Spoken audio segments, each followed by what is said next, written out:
सदन छुड़ाए। वो 10 प्रेत क्या गाड़ी निकाल रहे हैं, संतों को गाड़ियां निकाल रहे हैं और बोले मोड़ा कटू आया, हमारा घर छुड़ा दियोगे।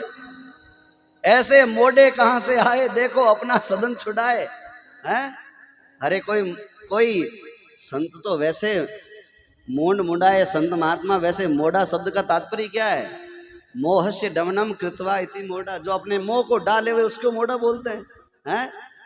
तो भूत ने आकर के पिताजी से कहा कि महाराज ऐसी दशा हुई कि आज तो हमारे घर और सदन को उन संतों ने छुड़वा दिया। रात्रि की बात तो ये है। सीताराम जी बड़े प्रसन्न हुए। सीताराम जी ने कहा पीछे मत रह जाना, पीछे मत रह जाना भैया, पीछे रह जाओगे तो दुर्दशा हो जाएगी, इसलिए साथ में रहना, क्योंकि अब तुम्हारे कल्याण का समय नजदीक आ गया है। सुबह ब्रह्म मुहूर्त में श्री रामदास जी महाराज उठे और ब्रह्म मुहूर्त में उठ करके श्री रामदास जी महाराज ने पवित्र जल से स्नान किया। और महाराज वो प्रेत कहाँ छुपे हुए थे? वो प्रेत वहां एक नालदे में छुपे हुए थे, नाले में छुपे हुए थे। कोट सपील नालदे माही, महाराज जी की वाणी में लिखा है।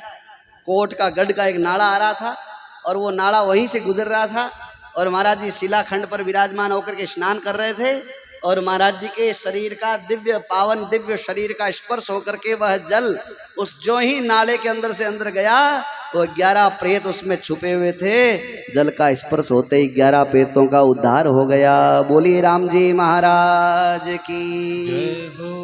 इसलिए वाणी में लिखा है 1 मास 13 दिवस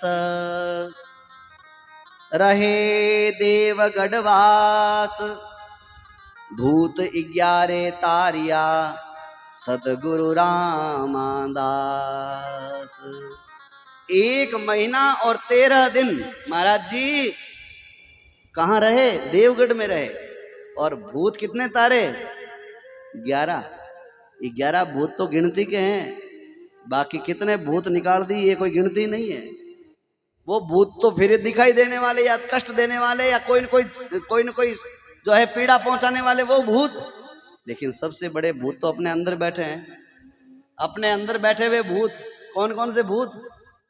काम क्रोध लोभ मोह मद आदि, ये भीतर बैठे हुए जो भूत है ना, इन ब्रह्म रूपी भूत का निवारण इन संत महात्माओं की वाणी के द्वारा ब्रह्म जनित जो भूत है उनका निवारण श्री रामदास जी महाराज, दयाल जी महाराज, निर्मल दास जी महाराज आदि सग्राम दास जी महाराज जो भी महापुरुष हुए उन महापुरुषों की वाणी से ब्रह्म रूपी भूत का निवारण होता है। ऐसा ब्रह्म रूपी भूत का निवारण।